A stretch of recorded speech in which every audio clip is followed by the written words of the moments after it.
శాపంలాగా ఉంది. మరి ఆయనకి అగ్నిగుండానికి వెళతాడు. అవకాశం ఇవ్వరా? సార్ నేను నా శత్రువుని ప్రేమిస్తాను సార్, క్రీస్తు విరోధనైనా ప్రేమిస్తాను నేను, కానీ పరిశుద్ధాత్మను దూషించిన వాడికి పాప క్షమాపణ లేదని బైబిల్ చెప్తుంది. ఇస్కరియోతు యూదా ద్రోహం చేశారండి. రాధా మనోహర్ దాస్ గారు మీకు ఏం చేశారు? అపోస్తులు క్రైస్తవ సార్ ఒక్కటి చెప్తున్నాను, రాధా మనోహర్ దాస్ సార్ ఒక్క విషయం వినండి సార్, ఒక్క విషయం ఇస్కరియోతు యూదా కన్నా వినండి సార్, వినండి ఒక్క విషయం. వాడు పరిశుద్ధాత్మను దూషించాడు. ఎవరు? రాధా మనోహర్ దాస్. లైవ్ డిస్కషన్కి వస్తాను. ఈ ఛానల్లో నన్ను పేరు పెట్టి పిలిచాడు కాబట్టి రాధా మనోహర్ దాస్ అలియాస్ మోహన్ రావు అలియాస్ రాధాకృష్ణ, నువ్వు నిజంగా ఎక్కడ వాళ్ళకి కాదు మీ వాళ్ళకే పుట్టుంటే ఈ ఛానల్లో ఇంటర్వ్యూకి రా, నువ్వు నేను ఇద్దరమే వద్దాం. నేను మగాడిని, నువ్వు మగాడు అయితే ఒక్కడవే రావడం కాదు, ఈ ఛానల్లో కూర్చొని డిస్కషన్ చేద్దాం, ఈ పాంప్లెట్ గురించే డిస్కషన్ చేద్దాం. నేను సిద్ధంగా ఉన్నాను. రేవంత్ రెడ్డి గారు మొన్న కులగన్న సర్వే అడుగుతున్నా, నేను మా ఇంటికి వచ్చారు. నేను కాంగ్రెస్ పార్టీ ప్రచార కమిటీ స్టేట్ కోఆర్డినేటర్ గా ఉన్నాను. ఉన్నారా? పీకేశారా? తిరుపతి వంటి ప్రదేశాల్లో ఉద్యోగులుగా ఉండాల్సిన అవసరం వాళ్ళకి ఏంటండి? క్వాలిఫికేషన్ బట్టి జాబ్ అయితే మతం గురించి ఎందుకు మాట్లాడుతున్నారు? మతం గురించి జాబ్ అయితే క్వాలిఫికేషన్ ఎందుకు అడుగుతున్నారు? మరి నా ప్రశ్న అండి, యేసుప్రభుని నమ్ముకోపోతే మీరు డైరెక్ట్ నరకానికి వెళ్తారని చెప్తున్నటువంటి ఆ పాస్టర్లు ఇలా వేల కోట్లు ప్రభు ఏమన్నా చెప్పాడు సార్? మీకు ఒక చిన్న కథ చెప్తాను సార్. మీరు ఇలాగే ఒకరోజు విశ్వాస చచ్చిపోయిందండి సార్. చచ్చిపోయిన తర్వాత ఆవిడ పాతాళానికి వెళ్ళిపోయిందట. పాతాళం అనేది భయంకరమైన వేదన స్థలం సార్. అగ్నిగుండంలోనికి మనిషి ఆత్మ వెళ్ళడానికి ముందు పాతాళం అనే చీకటి గదిలో ఉంటుంది అని బైబిల్ చెప్తుంది. అది భయంకరమైన వేదనకరమైన స్థలం. అయితే అక్కడికి వెళ్ళింది సార్. అయితే ఆ విశ్వాస అక్కడికి వెళ్ళినప్పుడు ఆ విశ్వాస కంటే లోతైన స్థలంలో ఆ సంఘ పెద్దగా వెళ్తున్నట్ట. అయ్యగారు మీరేంటి ఇక్కడ ఉన్నారు? నన్నేం చూసావు, మన పాస్టర్ గారు ఇంకా లోపల ఉన్నారు చూడు అన్నట్టు. పాస్టర్ గారు సంఘంలో పెద్ద పెద్ద నీతి మాటలు చెప్పావు, నువ్వేంటి ఇక్కడ ఉన్నావు అంటే నన్నేం చూసావు, మన మినిస్ట్రీ బిషప్ లోపలికి వెళ్తున్నాడు చూడు. సూపర్. బిషప్ చూడు, నన్ను చూస్తున్నావు ఇందా, పోపును చూడు వాడు ఇంకా లోపలికి వెళ్తున్నాడు అన్నట్టు. అందరికంటే ముందు బైబిల్ అంటుంది సార్, తెలిసి తప్పు చేసిన వాడికి, తెలియక తప్పు చేసిన వాడికి ఒక్క దెబ్బ, తెలిసి తప్పు చేసిన వాడికి రెట్టింపు దెబ్బలు ఉంటాయి. రెండో విషయం చెబుతుంది సార్, తీర్పు అనేది హిందువుల దగ్గర ముస్లింల దగ్గర మొదలు కాదు, మా తీర్పు అనేది క్రైస్తవుల ఇంట్లోనే మొదలవుతుంది. ముందు ఈ చీడని ఏరేసిన తరువాతే మిగతా వాళ్ళ దగ్గరికి తీర్పు వస్తుందని యేసుక్రీస్తు ప్రభు చెప్పారు. మూడో విషయం, ధనవంతుడు ధనం సంపాదించుకునేది భూమి మీద కాదు, పరలోకంలో సంపాదించుకోండి, ఇక్కడ డబ్బుని పంచిపెట్టండి అని చెప్పాడు యేసుక్రీస్తు ప్రభు. చెబుతూ ఏమంటాడంటే, ధనవంతుడు పరలోక రాజ్యంలో ప్రవేశించుట కంటే ఒంటి సూది బెజ్జంలో దొరకట సులభం అని చెప్తాడు. వీళ్ళందరికీ తెలుసు ఆ విషయాలు, అందరికీ తెలుసు సార్. అయితే ఏంటంటే ఏమైద్దిలే, ఇక్కడ బతుకుతున్నాం కదా ముందు సుఖంగా, చచ్చిన తర్వాత ఏం జరిగిద్దో ఎవడు చూడొచ్చాడు. ముందైతే మనం బతుకుతున్నాం, మన కొడుకులు బతుకుతున్నారు, మనవాళ్ళు మనవరాళ్ళు, కోట్ల రూపాయలు. సార్ నేను ఒకటే చెప్తా ఉన్నా మీడియా ముఖంగా, ఐటీ రైట్స్ చేయండి సార్ దయచేసి. పాస్టర్స్ ఎవరైతే పేరు మోసిన పాస్టర్స్ ఉన్నారు, ఎవరైతే సెలబ్రిటీ పాస్టర్స్ ఉన్నారు, ఎవరైతే ఈ రోజు నాది పెద్ద సంఘం అని చెప్తున్నారు, దండం పెట్టి చెప్తున్న గవర్నమెంట్ కి, రేవంత్ రెడ్డి గారికి సార్ ఒక్క నిమిషం, రేవంత్ రెడ్డి గారికి నిజంగా ముడుపులు అందకపోతే, చంద్రబాబు నాయుడు గారికి నిజంగా ముడుపులు అందకపోతే, ఈ పాస్టర్స్ మీద ఐటీ రైట్స్ చేయమనండి. నేను అడుగుతున్నా పాస్టర్ కాబట్టి మిమ్మల్ని అడగండి సార్. అసలు ఈ పాస్టర్లు సార్ వచ్చినటువంటి డబ్బుల్ని సార్ లెక్క ఎందుకు చూపెట్టారు? సంఘానికి ఎందుకు చెప్పారు? చూపించాలి. దాని అకౌంట్స్ ఎందుకు పబ్లిక్ డొమైన్ లో పెట్టారు? అడిగేది ఎవరు? నేనేమని అడిగానంటే సార్, నేను ఈ రోజు కూడా ఏబీపీ ఛానల్ నుంచి మీకు విజ్ఞప్తి చేస్తున్నాను, నేను మీతో చెప్తున్నాను, ఎందుకంటే మీరేంటో అందరికీ తెలుసు, నాకు కూడా కొంత తెలుసు మీ గురించి. నేనేమంటానంటే, దేవాదాయ ధర్మాదాయ శాఖ ఉంది కదా సార్, గుడులు గోపురాలు అన్నీ కూడా ప్రభుత్వం స్వాధీనంలో ఉన్నాయి. గుడిలో పడే ప్రతి రూపాయి కూడా దేవాదాయ ధర్మాదాయ శాఖకు వెళుతుంది కదా. ఎంత డబ్బు వచ్చినా చివరికి ఎంట్రికల మేము చుట్టూ కూడా తీసుకుంటారు కదా. మమ్మల్ని ఎందుకు వదిలేశారు సార్? తీసుకోమంటారా మీరు? నేనేమంటున్నానంటే, చర్చ్ మినిస్ట్రీ మొత్తానికి కూడా దేవాదాయ ధర్మాదాయ శాఖలోకి తీసుకోండి. చాలా పెద్ద స్టేట్మెంట్ యాజ్ ఎ పాస్టర్ గా సార్. వినండి సార్, నేనేమంటున్నానంటే, మా క్రిస్టియన్ మినిస్ట్రీ ఏదైతే ఉందో దీన్ని మొత్తాన్ని కూడా ఒక మంత్రివర్గం ఏర్పాటు చేసి ఆ శాఖలోకి తీసుకొని అన్ని ఆస్తుల మీద ఏ రకంగానైతే మీరు అధికారాన్ని కలిగి ఉన్నారో, మా చర్చి ఆస్తుల మీద కూడా మీరు అధికారాన్ని తీసుకోండి. నేను మొదట నా చర్చిని నాకున్న 2 చర్చిలు అప్పచెప్తాను, నాకున్నటువంటి అకౌంట్లు అప్పచెప్తాను. నేనేమంటున్నానంటే, తీసుకొని ద సేమ్ టైం సువార్త ప్రకటించుకోవడానికి మాకు స్వేచ్ఛనివ్వండి, ధైర్యంగా యేసుక్రీస్తు ప్రభువుని గురించి చెప్పుకోవడానికి మాకు స్వేచ్ఛనివ్వండి. పాస్టర్స్ని చంపొద్దు, చర్చిలను పడగొట్టొద్దు, బైబిల్ గ్రంథాలు తగలబెట్టొద్దు. నడి రోడ్ల మీద నగ్నంగా ఊరేగించొద్దు, జుట్లు పట్టుకొని లాగొద్దు, ఆడపిల్లలతో అసభ్యంగా ప్రవర్తించొద్దు, చర్చి లోపలికి వచ్చి జై శ్రీరామ్ అని కేకలు పెట్టొద్దు, చర్చి గోడల పాల్గొట్టుకుంటూ జై శ్రీరామ్ అనొద్దు, మమ్మల్ని గౌరవంగా ఆత్మగౌరవంతో బ్రతకడం మొత్తం తీసుకోండి, కానీ మాకు స్వేచ్ఛనివ్వండి. మీరు అన్నట్లే మరి మిగతా పాస్టర్లందరూ చెప్పే ఇది ఉందా? ఒకవేళ చెప్పకపోతే ఎందుకు చెప్పట్లేదో వాళ్ళని అడగండి సార్.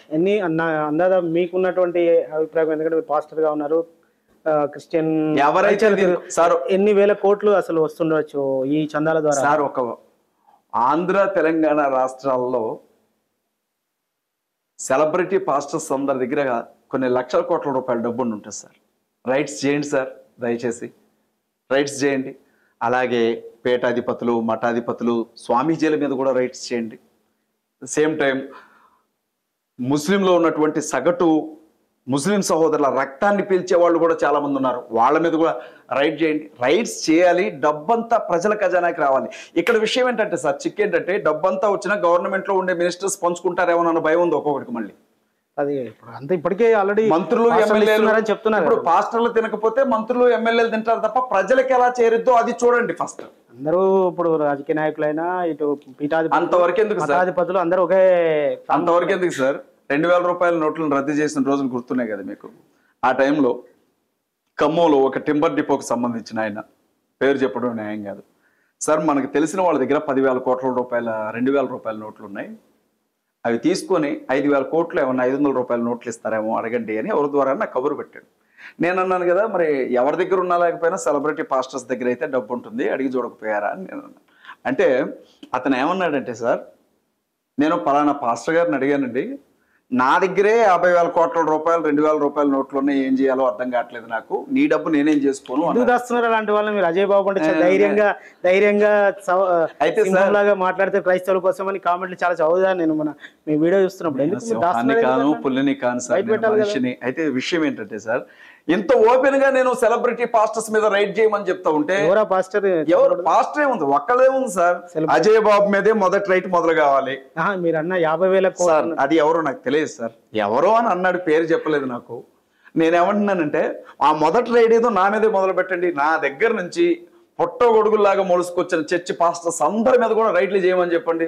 ఈ డబ్బు ఎక్కడిది, నీకు ఎక్కడి నుంచి వస్తుంది, ఏడ సంపాదించావు, నువ్వేం కూలి పని చేయట్లా, ఉద్యోగం చేయట్లా, వ్యాపారం చేయట్లా, నువ్వు సేవ చేయడానికి వచ్చినోడివి, నీ దగ్గర ఇంత డబ్బు ఏంటని అడగమనండి సార్.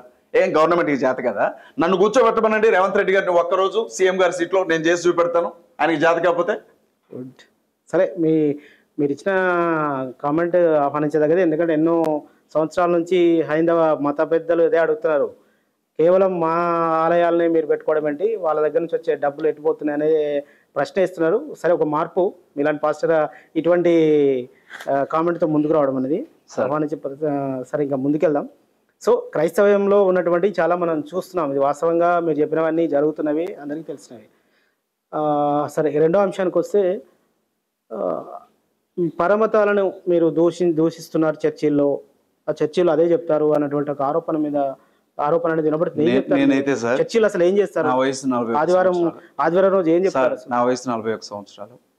ఈ 41 ఏళ్ళుగా చర్చిలో ప్రతి ఆదివారం నాకు వీలున్న ప్రతి ఆదివారం, శుక్రవారం గృహకూడికలు వాటిని కూర్చుని ఉంటాను సార్. అక్కడ ఏం చెప్తారంటే నీతిగా బతకమని చెప్తారు సార్. శ్రీరాముడు శ్రీకృష్ణుని యేసుక్రీస్తు వేదాలను దూషిస్తూ ఆ దేవుని గురించి చెప్పుకోవడానికే తరాలు సరిపోవట్లేదు మాకు. మళ్ళీ శ్రీరాముడు శ్రీకృష్ణుడు అంటారేంటి సార్? మాకేం సంబంధం సార్? మాకేంటండి అవసరం? యేసుక్రీస్తు ప్రభు గురించి చెప్పుకోవడానికే మాకు బైబిల్ గ్రంథంలో ఒక్క వాక్యాన్ని జీవిత కాలం చెప్పే అంత ఆత్మీయ అర్థం ఉంటుంది. అది చెప్పుకోవడానికే మాకు టైం సరిపోదు. మళ్ళీ ఇక్కడ రాముడు కృష్ణుడు అంటారేంటి సార్? మీరు కూడా మీ వీడియో కూడా ఒకటే చూసా, ఏంటది అంటే రాముడు, రాధా మనోహర్ దాస్ గారు కూడా మా ఇంటర్వ్యూలో అదే చెప్పాడు, రాముడితో నాకేం సంబంధం, రాముడు మా అన్న. అలాంటి కామెంట్స్ అట్లా లేదండి. విషయం ఏంటంటే భారతదేశంలో ఏం జరిగిందో చెప్పనండి సార్. ఏం జరిగిందో చెప్పనండి. ఇప్పుడు ఇంటర్వ్యూ చేయడానికి పిలిచారు సార్. నమస్తే అజయ్ బాబు గారు అన్నారు. నమస్తే సార్ అని చెప్పాను, ఇది పద్ధతి. కానీ ఇంటర్వ్యూకి పిలిచి praise the lord, praise the lord, praise the lord, praise the lord, praise the lord, praise the lord, జై శ్రీరామ్.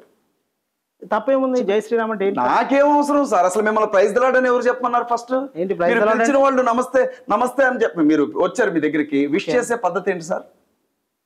హాయ్ సార్, లేకపోతే నమస్తే సార్, నమస్తే అంతే. ఇంటర్వ్యూకి పిలిచి మీరు నా ప్రైజ్ ది లార్డ్ అని నేను అడిగాను. మీరే ఇప్పుడు మిమ్మల్ని మేము అడగలేదు కదా, వినండి సార్. రైట్ నాకు అర్థమైంది. సరే, ఆ టాపిక్ వచ్చినప్పుడు నేనేమన్నానంటే నువ్వు రాముడికి జై కొట్టాల్సిందే అన్నారు. నేనేమన్నానంటే నాయన జయరాజ్ గారికి జై అని చెప్పమను. మా నాయన నన్ను అన్నాడు జై జయరాజ్ అని చెప్తా. అంకాలమ్మ మా అమ్మ ఎలిజబెత్, ఆమెకి జై కొట్టమను, జై అంకాలమ్మ అని చెప్తా మా అమ్మ. లేదా జై హింద్ అని చెప్పమను, చెప్తాను. జై హింద్, భారతదేశం నా దేశం, జై భారత్ అని చెప్పమను, చెప్తాను. లేదా జై భీమ్ అని మనం, జ్ఞానం వర్ధిల్లాలి అని అంటారు. లేదా ఏసు రక్తమే చేయమని మనం, నేను ఏసు రక్తమే చేయమని, నా కోసం చనిపోయి తిరిగి లేచాడు. రాముడికి నేను ఎందుకు చేయగొడతాను? నాకేం సంబంధం? నా భావన బామర్దినా అమ్మనా నాన్న, నాకేం అవసరం సాగు కొడుతున్నావు నన్ను కూర్చోబెట్టి అని అడిగినా సార్. తప్పే ఉంది అందులో? నేనెందుకు చెప్పాలి సార్? నేను మిమ్మల్ని ఏమన్నా అడిగానా? యేసుక్రీస్తు ప్రభుకు ఒకసారి ప్రైజ్ లార్డ్ చెప్పండి నేను మిమ్మల్ని అడిగానా? అడిగినప్పుడు నీకెంత బతపిచ్చేంది అంటే ఎవరిని? నీ ఛానల్ టీఆర్పీ రేటింగ్ కోసం, నీ ఛానల్ జనాల్లో తీసుకెళ్ళడం కోసం ఎవరినైనా బలి చేస్తారా మీరు? మేము అడిగామా మిమ్మల్ని ఏమైనా? సరే, ఒకవేళ తను అన్నాడు అనంత్ సార్, ఏంటి అందులో ఉన్న తప్పేంటి? మాకు సంబంధించినంత వరకు శ్రీరాముడు ఒక రాజు. మాకు సంబంధించినంత వరకు 568 సంస్థానాలు ఉండే భారతదేశంలో శ్రీరాముడు పరిపాలించిన సంస్థానం ఒక రాజ్యం. ఆయనతో పాటు శివాజీ మహారాజు ఉన్నాడు, లేకపోతే అశోక్ చక్రవర్తి ఉన్నాడు, లేకపోతే ఇంకో చక్రవర్తి ఉన్నాడు. ఏ రాజుకు జై కొట్టాల్సిన అవసరం లేనప్పుడు ఈ రాజుకి మేము ఎందుకు జై కొట్టాలి? సోనియా గాంధీ జై అని మీరు ఎప్పుడు కాంగ్రెస్ అలా ఒక ఇండివిజువల్ పర్సన్ గా తీసుకోవట్లేదు. మీరేమంటున్నారు తీసుకున్నప్పుడు మీరు అనొచ్చు కాదండి, మీరు అలా తీసుకోవట్లేదు కదా. మీరు ఏంటంటే మీరేమంటున్నారు అని అంటే, ఇప్పుడు రాహుల్ గాంధీకి జై కొట్టినట్లు, లేకపోతే సోనియా గాంధీకి జయగొట్టినట్లు, లేకపోతే ఇందిరాగాంధీకి జయగొట్టినట్లు రాముడికి జయగొట్టడానికి రాముడు ఒక పార్టీ అధ్యక్షుడు కాదు. రాముడు ఒక రాజకీయ పార్టీ పెట్టి నడిపించట్లేదు. ఆయన్ని కొన్ని కోట్ల మంది ప్రజలు దేవుడుగా భావిస్తారు. మీరు రాజుగా అనుకుని మీరు వినండి సార్ ఒక విషయం. ఆయన్ని కొన్ని కోట్ల మంది ప్రజలు రాజుగా భావిస్తారు. ఇప్పుడు రాజాసింగ్ ఉన్నాడు సార్, హైదరాబాద్ ఎమ్మెల్యే. జై శ్రీరామ్ అనకపోతే భారతదేశంలో ఉండొద్దు అంటాడు ఆయన. మహామండలేశ్వర స్వామీజీ ఉన్నాడు ఢిల్లీలో. జై శ్రీరామ్ అనకపోతే ముస్లింలని కత్తులు తీసుకొని నరికేసేయండి అని చెప్తాడు ఆయన. ఆకలి వస్తుందని చెప్పి ముంబైలో నిలవబడితే ఒక ముస్లిం ఆవిడ్ని నువ్వు రాముడికి జై కొడతానే అన్నం పెడతావు అన్నారు. ఆకలికి మతం ఏంటి సార్? రాముడు మీ దృష్టిలో దేవుడైనప్పుడు, నా యేసుక్రీస్తు ప్రభు నాకు దేవుడైనప్పుడు, నీ దేవుడికి నేనెందుకు జై కొడతాను అంటున్నాను నేను. నీ వ్యూ ఆఫ్ ఆస్పెక్ట్ లో నేను ఎందుకు వస్తా? నాకు అవసరం ఏంటంటున్నా. ఇప్పుడు అదే మీరు ఎవరైతే పేర్లు చెప్పారో, రాధా మనోహర్ దాస్, కరుణాకర్ సుగుణ, ఇట్లాంటి హిందూవాదులంతా కూడా మేము యేసు ప్రభు గాని మేము వింటాము, మేము ఆహ్వానిస్తాము, ఆహ్వానించారు. విషయం ఎందుకు మేము ఇచ్చినటువంటి జై శ్రీరామ్ అన్నారు, మేము ఇచ్చినటువంటి ఎవరనమన్నారు పూజ చేసి ఇచ్చిన. నా ప్రశ్న ఏంటంటే రాధా మనోహర్ దాస్ గానివ్వండి, రాధా మనోహర్ దాస్ గారు సార్, ఆయన పేరు మోహన్ రావు కూడా కాదనుకుంటండి, అలియాస్ రాధాకృష్ణ.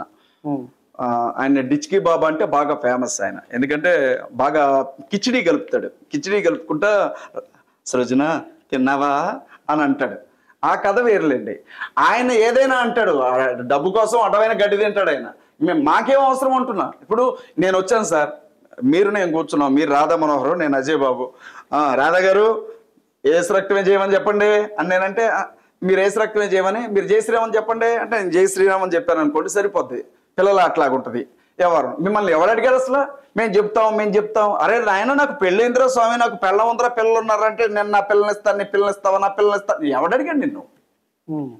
ఎవరు అడిగారు మిమ్మల్ని? క్రైస్తవులు ఎవరిని అడిగారా? యేసుక్రీస్తు అనకూడదా ఏంటి? క్రైస్తవం ప్రకారం ప్రాణం పోయినా ఒక వ్యక్తిగా పేరు చెప్పండి సార్. నా పేరు సుధాకర్ అండి. జై సుధాకర్ అన్న ఒక వ్యక్తిగా, ఎవరి పేరైనా చెప్పండి.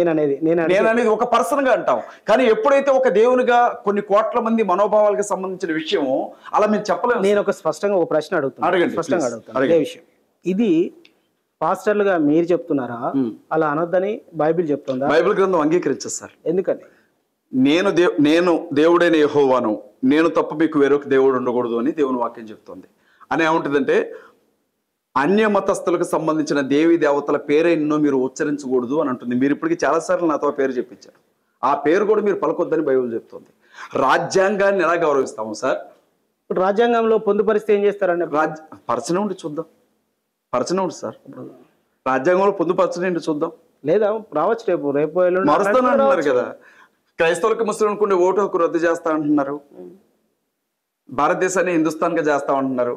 జనాలంతా మేమందరం లేమా, ఇదంతా జరిగిపోయినా అంటున్నారు. ఇండియా పేరు మారిస్తే ఏ సందులో పడుకున్నారు సార్? ఇండియా పేరు రద్దు చేసినప్పుడు ఏం చేశారు వీళ్ళంతా? రానండి, వచ్చింది, ఖచ్చితంగా వచ్చింది సార్. క్రైస్తవుల్ని ముస్లిమ్స్ని రెండో స్థాయి పౌరులుగా మార్చి దళితులకు మళ్ళీ మొల చుట్టూ ముంతలు కట్టి తాటాకులు కట్టకపోతే చూడండి చేస్తారు వీళ్ళు ఖచ్చితంగా. దానికోసమే కదా మీరు కొన్ని సంవత్సరాలుగా ఈ రాజకీయ ఫీల్డ్లో ఉన్నారు. ఎప్పుడైనా పేదరికం, నిరుద్యోగం, ఆకలి, ఇళ్ళు, స్థలాలు, పొలాల గురించి రాజకీయాల్లో గొడవలు జరిగాయి. ఇప్పుడు ఏం జరుగుతున్నాయి సార్? ఇప్పుడు అదే నేను అంటున్నాను, మతం తప్ప ఇంకేదన్నా ఉందా? ఇప్పుడు ఈ ఇంటర్వ్యూ పెట్టడానికి కారణం కూడా, ఈ ఇంటర్వ్యూలోకి పోవడానికి కారణం కూడా గతంలో అభివృద్ధో లేకపోతే రాజకీయ అంశాలు లేదా విదేశీ జోక్యము లేదా ఎమర్జెన్సీయో లేకపోతే రైతుల సమస్యలో లేదా కరెంటు సమస్యలు ఇలాంటి వాటి మీద ఎన్నికలు జరిగేవి, ఇలాంటి వాటి మీద చర్చలు జరిగేవి. కానీ ఇప్పుడు జరుగుతుంది కులము మతము. ఎన్నికల కమిషనర్ గారు ఉంటారు కదా సార్, నేను ఎమ్మెల్యేగా పోటీ చేసినప్పుడు మున్సిపల్ కమిషనర్ గారు ఎమ్మెల్యేగా పోటీ చేసిన అభ్యర్థులందరినీ పిలిపించి మాకేం చెప్పారంటే, ఎలక్షన్ కమిషన్ చెప్పిన లెక్క ప్రకారంగా ఎన్నికల్లో మాట్లాడేటప్పుడు మతం గురించి మాట్లాడకూడదు, కులం గురించి మాట్లాడకూడదు, ఓటాడకూడదు అన్నారు కదా సార్. ప్రాంతం గురించి చెప్పకూడదు అన్నారు. తెలంగాణ పేరుతో ఆంధ్ర రాష్ట్రంలో ఉన్నప్పుడు తెలంగాణ రాష్ట్ర సమితిని ఎన్నికల కమిషన్ ఎట్లా ఒప్పుకుంది సార్? శ్రీరాముడిని చేతుల్లో పట్టుకొని జై శ్రీరామ్ అనుకుంటూ ఓట్లు అడుకుంటూ తిరుగుతున్నారుగా, ఎట్లా ఒప్పుకుంటారు సార్ ఎన్నికల కమిషన్? ఎన్నికల కమిషన్ నిద్రపోతా ఉన్నది ఏమన్నా? ఎన్నికల కమిషన్కి తెలియదా? భారతీయ జనతా పార్టీ బీజేపీకి సంబంధించిన ఏమంటారు దాన్ని, రిజిస్ట్రేషన్ ఎందుకు రద్దు చేయరు సార్ వీళ్ళు? అసలు ఎక్కడ సార్? ఇవాళ చెప్తా ఉన్నా నేను ఉన్న విషయం చెప్తా ఉన్నా. కులం, మతం, ప్రాంతం మూడు చాలా సెన్సిటివ్ విషయాలు సార్. నా కులపోడు జోలికి వచ్చినా, నా ప్రాంతం జోలికి వచ్చినా, నా మతం జోలికి వచ్చినా ఊరుకొని అంటాడు మనిషి. ప్రాంతం జోలికి వస్తే ఏమైద్దో తెలంగాణను చూసినాం, కులం జోలికి వస్తే ఏమైద్దో మందకృష్ణను చూసినాం, మతం జోలికి వస్తే ఏమైద్దో చూపెడుతున్నాడు నరేంద్ర మోడీ. ఇప్పుడు దేశం మొత్తం కూడా నాలుగు వైపుల నుంచి సార్ ఒకటి సార్ ఏం చేస్తున్నారు? కొడుతున్నారు, క్రైస్తవులను కొడుతున్నారు, చర్చిలు తాళబెడుతున్నారు, మసీదులను తాళబెడతా ఉన్నారు, మౌలానాలు పట్టుకుని కొడుతున్నారు, దళితుల్ని బుల్లెట్ల మీద వచ్చారని చెప్పి ఈ రోజు కూడా చేతులు నరికి మౌన కూర్చోబెడతా ఉన్నారు. మంచిగా షర్ట్లు వేసుకొని కూర్చుంటే ఎవరన్నా నువ్వు మా ముందు ఇట్లాంటి షర్ట్లు వేసుకోవద్దామని నోట్లో మూత్రాలు పోస్తున్నారు. గుర్రాలకి తిరిగే పరిస్థితి కూడా లేదు. ఏ వైపు నుంచి చూసిన క్రైస్తవులను క్రీస్తుని బట్టి, ముస్లింస్ని అల్లాని బట్టి, వాళ్ళేమో పాకిస్తాన్ వాళ్ళకి భక్తులని వాళ్ళని, దళితులనేమో కులాన్ని బట్టి, ఈ మూడు వర్గాలను మాత్రం ఉరికించి కొడతారు సార్.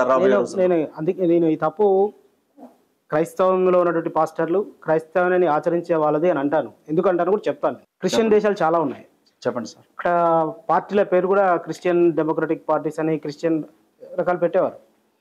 పొలిటికల్గా వాళ్ళు చాలా యాక్టివ్ ఉంటారు. మన భారతదేశంలో అండ్ తెలుగు రాష్ట్రాల్లో క్రిస్టియన్స్ అసలు ఏదైనా ఒక రాజకీయ పార్టీ మేము ఎట్లా ఫీల్ అవుతాం ఎట్లా వస్తారు? యేసుక్రీస్తు ప్రభు కంటే మేము ఎక్కువ భక్తిపరులు అని ఫీల్ అవుతాం మేము.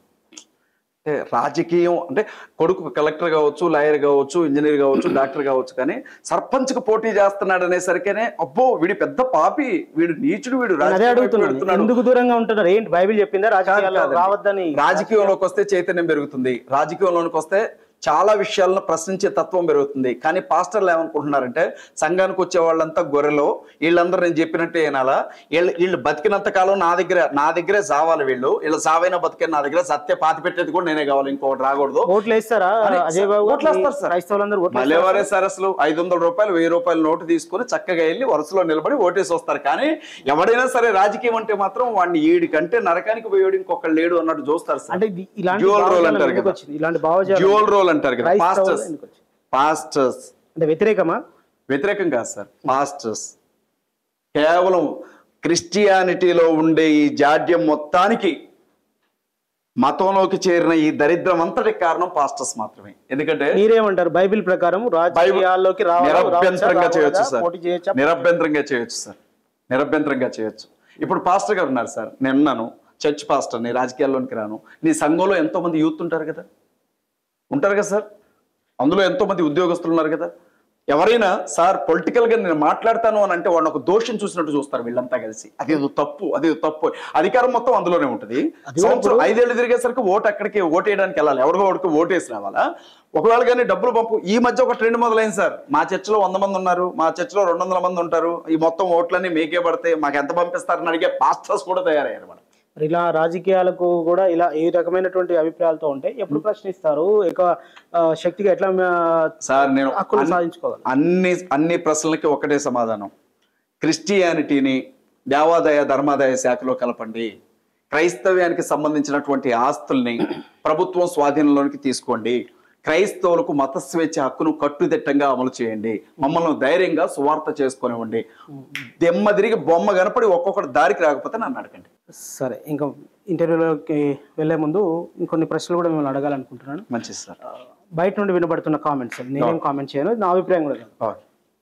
క్రైస్తవ్యంలో ఉన్న వాళ్ళు కానీ ముస్లింలుగా ఆచరించే వాళ్ళు కానీ మతాన్ని ఆచరించే వాళ్ళు కానీ మతానికి ఇచ్చే ప్రాధాన్యత ఎక్కువ తప్ప దేశానికి ప్రాధాన్యత ఇవ్వరు అన్నటువంటి ప్రధాన ఆరోపణ అనేక వర్గాల నుంచి మీకు వినబడుతుంటాయి. మీకు కూడా తెలుసు ఆ విషయం.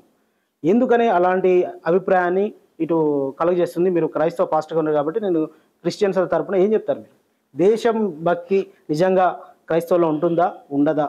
నీది నా ప్రశ్న ఏం కాదు, నా అభిప్రాయం కాదు, బయట నుంచి వస్తున్నటువంటి ప్రశ్న మీ ముందు పెట్టాను సార్. ఇప్పుడు అమ్మ నాన్న నోరు తెలిసి ఒక మాట అంటేనే మీ దీపం కారు చీకట్లో ఆరిపోతుంది అని దేవుని వాక్యం చెప్తుంది సార్. మీ దేశాన్ని ద్వేషించండి, మీ దేశాన్ని నాశనం చేయండి, మీ దేశాన్ని పట్టించుకోవద్దని నాకు తెలిసినంత వరకు బైబిల్లో ఎక్కడ ఒక్క పదం కూడా లేదు సార్. చాలామంది అడుగుతారు మీకు దేశభక్తి ఉందని. జై భారత్ అన్నాను సార్, దేశభక్తి వచ్చేసినట్టేనా? భారత్ మాతాకి జై అన్నాను, దేశభక్తి వచ్చేసినట్లేనా? దేశభక్తి అంటే ఏంటి సార్? దేశంలో ఉండే మనుషులందరి విషయంలో సరైనటువంటి సామాజిక కోణమే కదా. క్రిస్టియన్స్కి ముస్లిమ్స్కి కాకుండా దళితులకు కాకుండా ఎవడుకుంటారు సార్ దేశభక్తి? ఈ దేశంలో ఆకలితో ఉన్నవాడికి అన్నం పెట్టింది క్రైస్తవ మిషనరీలు. ఈ దేశంలో కుష్ఠరోగులను కూడా గుండెలకు అద్దుకుంది క్రైస్తవ మిషనరీలు. ఇక్కడ ఈ రోజు కూడా పెద్ద పెద్ద స్థానాల్లో ఉండి చదువుకున్న వాళ్ళు క్రిస్టియన్ మిషనరీ స్కూల్స్లో ఉండి చదువుకుంటున్నారు. ఎక్కడి నుంచి వస్తుంది సార్ ఈ డబ్బంతా? దేశ క్రైస్తవులకు సంబంధించినటువంటి కష్టం కాదా ఇదంతా? మాకు లేకపోతే దేశభక్తి ఎవరికి ఉంటుంది సార్? భారత్ మాతాకి జై అని 100 సార్లు అంటారు జై భారత్ మాతాకి జై. ఎందుకన్నా సార్? నేను అంటాను సార్, నా తల్లి సార్ భారతదేశం. ఏ దేశం అయినా సరే మేము అంతేందుకు సార్, తెలంగాణ తల్లి విగ్రహం పెట్టుకున్నాం, ఆంధ్ర తల్లి విగ్రహం పెట్టుకుంటారు. భారతదేశం కూడా తల్లిగా పరిగణించబడ్డప్పుడు నా మొదటి తల్లి ఆవిడే అవుతుంది. భారత్ మాతాకి జై అంటాను, మా అమ్మ బాగుండాలి వర్దిల్లాలి అంటాను. అతిభక్తి లేదు సార్ నాకు, ప్రాక్టికల్గా ఉంటాను నేను. Okay good. మోసపోయే వ్యక్తిని కాను, మోసం చేయడానికి రాను. భారత్ మాతాకి జై సార్. ఆ తల్లి బాగుండాలి. ఆ తల్లి ఏది చూపించుకోవాలంటే చెప్పు తీసుకొని కొడతాను. దేవుడు తండ్రి కదా అని మనం అన్నాం, ఆయన చూపించుకోని అంటారు. అలాగే దేశ భూభాగాన్ని, ఇప్పుడు ఇజ్రాయెల్ దేశాన్ని ఇజ్రాయెల్ ప్రజలు తల్లిలాగా భావిస్తారు. మరి నా భారతదేశం నాకు కూడా తల్లేగా సార్. ఇజ్రాయెల్కి భారతదేశానికి దేశపరమైన యుద్ధం వస్తే నేను భారతదేశం పక్షాన్ని నిలబడతాను. నా దేశం సార్. భక్తికి సంబంధించి ఏదైనా కావచ్చు, కానీ ఇది నా దేశం. ఎవరు సార్ దేశభక్తులు? వీళ్ళ సార్. నడు రోడ్డు మీద ఆడబిడ్డల్ని నగ్నంగా ఊరేగించిన ఆ మణిపూర్ రాష్ట్రానికి ఎంతవరకు వెళ్ళిన నరేంద్ర మోడీ గారా దేశభక్తుడు? దేశానికి ప్రధానమంత్రినా? లేకపోతే గుజరాత్కి, ఉత్తరప్రదేశ్కి, రాజస్థాన్కి మాత్రమే ప్రధానమంత్రి? మణిపూర్ ఆయన రాష్ట్రమేనా సార్? నాకు తెలియగడుగుతున్నాను. భారతదేశంలోనే ఉందా? ఎన్నిసార్లు వెళ్ళాడు సార్ అక్కడికి? చంద్రబాబు నాయుడు ఎన్నికల ప్రచారం కోసం పిలిస్తే 10 సార్లు వచ్చాడు కదా ఇక్కడికి. అక్కడికి ఎన్నిసార్లు వెళ్ళాడు? దేశభక్తుడు ఆయన. పవన్ కళ్యాణ్ గారు హిందువుల కోసం ఏదైనా చేయడానికి సిద్ధం అని చెప్పాడు కదా. ఎక్కడో బంగ్లాదేశ్లో హిందువుల మీద దాడులు జరుగుతున్నాయని అన్నాడు. మేము కూడా ఖండించాం. హిందువుల మీద ఎక్కడ, అసలు హిందువుల మీద కాదు సార్, మనిషి మీద దాడి చేయొద్దు, ఒకటికి ఇంకోటి మీద దాడి చేసే హక్కలేదు. మరి పక్కనే ఉండే మణిపూర్ రాష్ట్రంలో మనుషుల్ని నిర్దాక్షిణంగా నరికి చంపారా స్వామి అని అంటే పవన్ కళ్యాణ్ గారు ఏ నదిలో మునిగి తీర్థస్థానాలు చేస్తున్నారు సార్? అప్పుడు ఆయనకి అప్పుడు దేశభక్తి గుర్తు రాలేదా? ఛత్తీస్గఢ్ రాష్ట్రంలో పాస్టర్ని తుపాకీతో కాల్చి కత్తితో పొడిచి చంపారు కదా సార్. ఈ దేశభక్తులు అంతా ఏమైపోయారు సార్? మరి ఎన్ని చర్చలు తగలబెడుతున్నారు సార్? అంటే కేవలం ఎక్కడో ఒక 3 చోట్ల హిందువుల గుళ్ళు ముస్లింస్ ఆక్రమించారు, అవి మాకిస్తే ఇక ఏ మసీదుల జోలికి రావన్నారే. మరి మాకు చర్చిలు మసీదులు అంత పవిత్రమైనవి కావా? నేను అడుగుతున్నాను సార్. దేశభక్తి, హిందువులదే దేశం. హిందువుల కోసం ఎన్ని ప్రత్యేక స్కీములు తెచ్చారు సార్ ఈ దేశభక్తులు? హిందూ నిరుద్యోగులకు ఎన్ని ఉద్యోగాలు ఇచ్చారు? హిందూ రైతులకు ఎంత నష్టపరిహారం చెల్లించారు? హిందువులకు సంబంధించినటువంటి ఆస్తులు ఉండే బ్యాంకుల్ని ప్రైవేట్ పరం ఎందుకు చేశారు? అయోధ్యలో అంత పెద్ద ఆలయం కట్టించారు కదా. హిందువులే ఇప్పుడు ఆకలేస్తుందని అడిగితే జై శ్రీరామ్ అన్నట్టు సరిపోద్ది అన్నాడంట నరేంద్ర మోడీ. అట్లుంది మీరు చెప్పేది. అదే హిందువుల ఆకాంక్ష, కోట్లాది హిందువుల ఆకాంక్షను భారతీయ జనతా పార్టీ సంవత్సరాల తర్వాత పరిష్కరించింది కదండి. అది సార్ ఒక విషయం చెప్తున్నాను సార్. రామాలయం కట్టారు. ఇది ఎలా ఉంటుందంటే సార్, హిట్లర్ ఒకసారి ఇట్లాగే సభలో మాట్లాడుతూ ఉన్నాడట. చేతిలో కోండి పట్టుకుని ఏకలు పీకుతా ఉన్నట్ట. అది నొక్కితో అరుస్తూ ఉందట. జనాలందరూ చూస్తూ ఉన్నారట. కౌన్సిలర్స్ వాళ్ళంతా ఉంటారు కదా. ఆ టైం చివరికి వచ్చేసరికి ఆ కోడిని కింద వదిలేసి, దేశ ప్రజలు ఇలాంటి వాళ్ళు, ఇదిగో ఇప్పుడు చూడండి ఏం చేస్తారో వీళ్ళు అని చెప్పి బియ్యం విసిరాడట. ఇక తినుకుంటా నొప్పి మర్చిపోయిందట. దేశం మొత్తాన్ని సంకనాకిచ్చి సర్వనాశనం చేసి రామాలయాన్ని కట్టి ఇప్పుడు చూడండి ఇక సర్వరోగ నివారణి రామాలయం అని చెప్తున్నారు సార్ అమిత్ షా గారు. ఏం చెప్పాలి సార్? అదేనా సార్ దేశాభివృద్ధి? ప్రపంచంలో 198 దేశాలు ఉంటే 198 దేశాల్లో మతపరమైన విద్వేషాలను రెచ్చగొట్టి దేశాలను నాశనం చేసే స్థానంలో మొదటి స్థాయిలో ఉంది సార్ మన భారత్. ఫస్ట్ స్థాయిలో ఉంది. 11 ఏళ్ల భారతీయ జనతా పార్టీలో గోవులను మాతలుగా పిలుస్తాం, గోమాత అని అంటాం. అలాంటి గోమాతల్ని చంపి ఎక్స్పోర్ట్ చేసే బీఫ్ బిజినెస్ లో ఇండియా ఫస్ట్ స్థాయిలో ఉంది. ఎలా సాధ్యం సార్? సెంట్రల్ గవర్నమెంట్ లో మీరే ఉన్నారు కదా, ఎట్లా సాధ్యం అండి అవి? ఎవరిని ఎత్తున పెడుతున్నారు సార్? పూలు, జెండాలో పువ్వు ఉంది కదా అని అందరి చెవుల్లో పూలు పెడతామంటే ఎట్లా చూస్తాం సార్? మళ్ళీ ముస్లిమ్స్కి దేశభక్తి ఉండదంట. దేశం కోసం, స్వతంత్రం కోసం చచ్చిపోయిన వాళ్ళ పేర్లన్నీ కూడా అక్కడ రాసుంటాయి కదా గోడ మీద. హిందువుల పేర్లు ఎన్ని ఉన్నాయో చూడండి. నేను ఇప్పుడు సూటిగా మిమ్మల్ని ఒక ప్రశ్న అడుగుతున్నాను సార్. క్రిస్టియానిటీ భారతదేశానికి ఎంతో చేసింది, ఇస్లాం భారతదేశానికి ఎంతో చేస్తుంది, దళితుల రక్తం భారతదేశంలో ఉంది. హిందుత్వం భారతదేశానికి ఏం చేస్తుందో కొంచెం చెప్పండి సార్, నాకు వినాలనిపిస్తుంది. నాకు హిందూ మతం భారతదేశానికి ఏం చేస్తుందో నాకు కొంచెం చెప్పండి. మనోధర్మశాస్త్రాన్ని తీసుకొచ్చి హిందూ మతం భారతదేశాన్ని ఏం చేసింది, భారతదేశంలో హిందూ మతం చేసినటువంటి అభివృద్ధి ఏంటో కొంచెం చెప్పండి సార్. నాకు కట్టడాలైనా చెప్పండి, చదువులైనా చెప్పండి, హాస్పిటల్స్ అయినా చెప్పండి, స్కీమ్లు అయినా చెప్పండి, ఏదైనా ఒకటి చెప్పండి సార్. హిందుత్వం పేరుతో వీళ్ళు ఏం చేశారు? ఇప్పుడు హిందూ వర్గాల నుంచి వస్తున్న ప్రశ్న, ఇప్పుడు మీరు ఇజ్రాయెల్ టూర్కి వెళ్తుందంటే గవర్నమెంట్ వాళ్ళ డబ్బులే తీసి మిమ్మల్ని ఇజ్రాయెల్కి పంపుతుందని ఆరోపణ ఉంది. అట్లా జార్ఖండ్ రాష్ట్రంలో ఎన్నికలు జరుగుతూ ఉంటే నరేంద్ర మోడీ గారు మిమ్మల్ని యెరూషలేంకి ఫ్రీగా పంపిస్తాం, మా కోట ఏమన్నా అడిగారు. నరేంద్ర మోడీ గారి కంటే భక్తులా సార్? ఎవడు చెప్పమన్నాడు అక్కడ? ఎవడు అడగమన్నాడు? మేము కాషాయ పూలు చెవులో పెట్టుకుందాం, అందరూ కూడా పూల్లాగే ఉండాలంటే కుదరదు కదా సార్. టెక్నాలజీ పెరిగింది, అందరూ కూడా ఏం జరుగుతుందో చూస్తున్నారు. అయితే ఒకటి చెప్పండి, మీరు ఎక్కువగా క్రైస్తవంలోకి వెళ్ళే వర్గాలు ఎక్కువగా దళితులను ఎక్కువగా మీరు ఆకర్షిస్తున్నారు. వాళ్ళ యొక్క పేదరికాన్ని పెట్టుకొని కానీ, లేదా వాళ్ళలో ఉన్నటువంటి ఆశ, లేదా వాళ్ళలో ఉన్నటువంటి సమస్యల్ని ఆలంబనగా చేసుకొని వాళ్ళని క్రైస్తవంలోకి లాగుతున్నారు అనేది ప్రధాన ఆరోపణ. ఏంటి అది? అటువంటి టార్గెటెడ్ గా ఆ వర్గాలు చేస్తారా? ఇప్పుడు విషయం ఏంటంటే, ఈ రోజు కూడా గుళ్ళోకి వస్తే దళితుడు దేవుడు మలినమైన ఇతడు, లేకపోతే మాయమన్నా అవుతాడు. దళితుడు గుళ్ళోకి రాకూడదు. భారతదేశాన్ని పరిపాలించిన మొదటి చక్రవర్తులు సార్ మాదిగలు. వాళ్ళకి అండగా నిలవబడినటువంటి కాపు కాసినటువంటి వాళ్ళు మాలలు, మల్లయోధులు. ఇవాళ వాళ్ళు అంటరాని వాళ్ళు. ఎన్ని సంవత్సరాలుగా ఈ అంటరానితనం సార్? చిన్న విషయం చెప్తాను. చెన్నైలో కాలేజీకి వెళుతున్నటువంటి ఆ చెన్నై స్వామిని ఎందుకు నరికారు సార్ చేతులు? ఒక దళితుడు బండి మీద వెళ్ళకూడదు. ఇక్కడ రాజస్థాన్లో పెళ్లి జరుగుతుంది కాదన్నటువంటి ఎవరు సార్ అంది? దళితుడు ఏదైనా చేస్తారు కదా సార్. నరేంద్ర మోడీ గారే అసలు ఆయన చెప్పారు కదా, నేను మామూలుగా పుట్టినట్లేను, అమ్మకి దేవుడు నన్ను ప్రత్యేకమైన పని మీద పంపినట్టు అనిపిస్తుంది, ఈ మధ్య నాకు బతుకున్నంతకాలం నాకే ప్రధానమంత్రిగా ఉండాలనిపిస్తుంది అని చెప్పాడు కదా సార్. వాళ్ళు ఏదైనా చెప్తారు కదా సార్. అదే మోడీ మీడియా కంటే కూడా గోడీ మీడియా అని మాట్లాడేది అదే కదా. వాళ్ళ ఇష్టం, ఏది చెప్పినా నమ్ముతారు అనుకుంటే పొరపాటు సార్. సరే అక్కడ ఓకే సార్, అక్కడ ఓకే. ఆంధ్రాలో జగన్మోహన్ రెడ్డి గారు ముఖ్యమంత్రిగా ఉన్నటువంటి సమయంలో ఒక ఎమ్మెల్యే గారు కారు డ్రైవర్ని చంపి అఫీషియల్గా ఎమ్మెల్సీనో ఎమ్మెల్యేనో ఇంటికే పార్సిల్గా చేశాడు కదా సార్. అట్లా ఒక కమ్మనో రెడ్డినో చేయగలమా సార్? నేను కులాలకు వ్యతిరేకం కాదు, అన్ని కులాలను గౌరవిస్తాను నేను. రాజస్థాన్లో పెళ్లి జరుగుతుందని చెప్పి ఒక గుర్రం మీద వచ్చినటువంటి వ్యక్తిని బట్టలోడు తీసుకొట్టారు కదా సార్. ఆడ పక్కన సార్ ఆ ఛత్తీస్గఢ్లో బావిలో నీళ్లు తాగిన వాళ్ళని ఏం చేశారు సార్? ఇవాళ మన తెలుగు రాష్ట్రాల్లో ఏం జరుగుతుంది సార్? ఇవాళ సార్ ఒక్క విషయం మీరు అడిగిన దాన్ని సమాధానం. భయంకరమైనటువంటి వివక్షతో ఊరవతలకి దళితుల్ని నెడితే వాళ్ళని గుండెలకు అతుకుంది సార్ క్రైస్తవ్యం.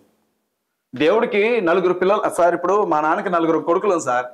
అరే పెద్ద కొడుక నువ్వు తలలోంచి పుట్టావు, రెండో కొడుక భుజంలోంచి వచ్చావు, మూడో కొడుక పొట్టలోంచి వచ్చావు, 4గో కొడుక అరికాల్లో నుంచి వచ్చావురా అని అంటాడా మా అయ్య? అట్టంటి నమ్ముతావా? అట్టట్ట పుడతావు నాన్న అని అడుగుతాం కదా. మరి చతుర్వర్ణ వ్యవస్థలో దళితులు పాదాల నుంచి ఎట్లా వస్తారు సార్? నాకు తెలియక అడుగుతాను. బ్రహ్మ పాదాల్లో నుంచి వచ్చారా? ముందు వచ్చిన దళితుడు ఎవరు సార్? ముందు పిలకను జంజం వేసుకొని వచ్చిన పూజారు ఎవరు? నోట్లో నుంచి వచ్చిన వాళ్ళు. మీకు నచ్చిన కథలు మీరే రాసుకొని, మీరే దానికి పరిహారాలు రాసి, మీరే అంటానోళ్ళు అని చెప్పి, మేము పెళ్లి చేసుకుంటే మా భార్యని తీసుకొచ్చి మొదటి 3 రోజులు మీ దగ్గర మేము ఉంచాలా? ఎట్లా కనపడుతున్నాం మేము? ఎట్లా కనపడుతున్నాం? అదే మనోధర్మ శాస్త్రాన్ని ఇప్పుడు రాజ్యాంగంగా మారుస్తామంటున్నారు కదా సార్. ప్రాక్టికల్ గా ఎక్కడ జరిగింది? ఎందుకు జరగలేదు సార్? మీరు శంభుకుని తల శ్రీరాముడు ఎందుకు నరికాడు సార్? అది ఈ చరిత్రలో మరి ఎప్పుడు జరిగింది ఆనవాళ్ళు ఆధారాలు నాకు తెలియదు, కానీ ఇప్పుడు చెప్పండి. నాకు తెలిసి ఇంత జెన్యున్ గా ఇంటర్వ్యూ చేసిన ఇంకో పర్సన్ నేను ఇంతవరకు చూడలేను. చాలా మందితో ఉన్నాను, కానీ ఒక్క విషయం దయచేసి సోషల్ మీడియాలోనే పేరు మోసిన ఛానల్స్ లో మీ ఛానల్ ఒకటి, మీ ఛానల్స్ లో చూడండి. ఒకవేళ రాకపోతే దయచేసి మా దళితుల మీద జరుగుతున్న అన్యాయాల గురించి కూడా జరగట్లేదని నేను అనట్లేదు. నేనేమంటున్నాను, ఇవాళకు కూడా మీరు చెప్పిన ఇప్పుడు 3 రాత్రులు అలాంటివి మరి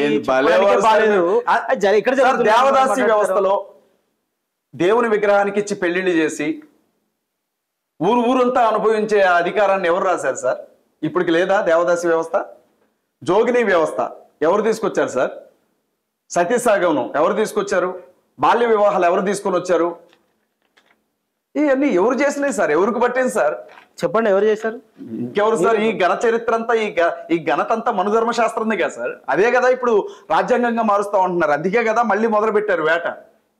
రైట్. అసలు నేను అడిగిన ప్రశ్న ఇందులో మీరు అడిగిన దానికి వచ్చారు సార్. విషయం ఏంటంటే దళితుల్ని, ఈ దేశ రాజుల్ని, ఈ దేశ చక్రవర్తుల్ని అంటరాని వాళ్ళుగా హిందూ మతం మారిస్తే వాళ్ళని గుండెలకు అద్దుకొని దేవుని దగ్గరికి తీసుకొని వచ్చాడు క్రీస్తు.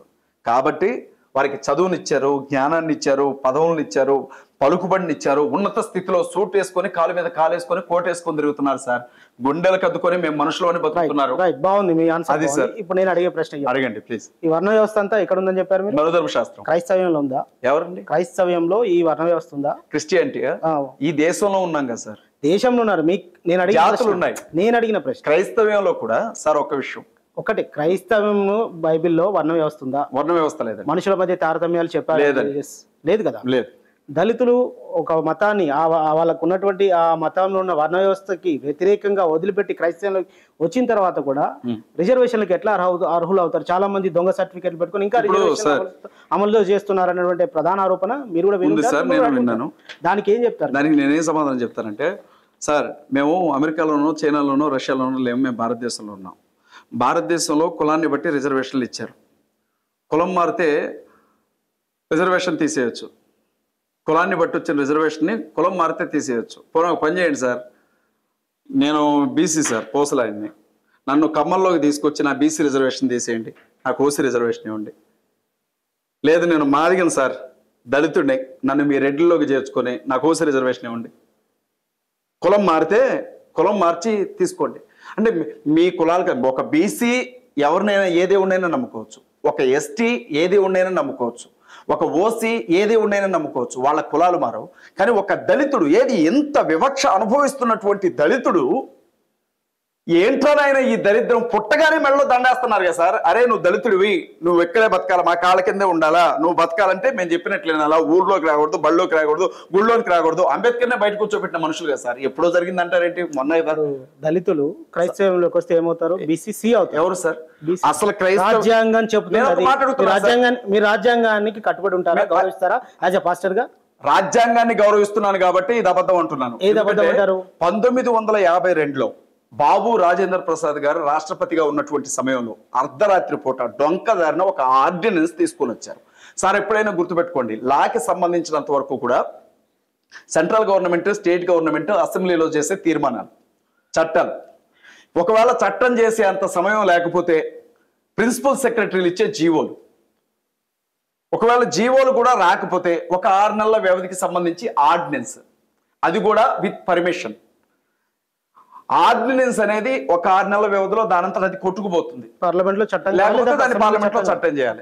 1952లో దళితులందరూ కూడా మనం పెడుతున్న ఈ టార్చర్ తట్టుకోలేక వేరే మతాల్లోనికి వెళ్ళిపోతున్నారు. వీళ్ళు వేరే మతంలోనికి వెళితే వీళ్ళకుండే రిజర్వేషన్ రద్దు చేస్తామని చెప్పి వీళ్ళని బెదిరించకపోతే వీళ్ళు ఆగేలాగా లేరని చెప్పి వాళ్ళ పేకల మీద కత్తి పెట్టడానికి అప్పటి రాష్ట్రపతి గారు దొంగదారిన ఒక రిజర్వేషన్, ఏమంటారు దాన్ని, దొంగదారిన ఒక ఆర్డినెన్స్ తీసుకొని వస్తే పార్లమెంట్ లో ఇంతవరకు చట్టం చేయాల. ఇది ఎక్కడ అన్యాయం అని చెప్పి సుప్రీంకోర్టులో కేసులు నడుస్తున్నాయి. ఇంతవరకు ఆ కోర్టులో ఆ విషయాన్ని బయటికి రానివట్లా తొక్కి పెడతా ఉన్నారు.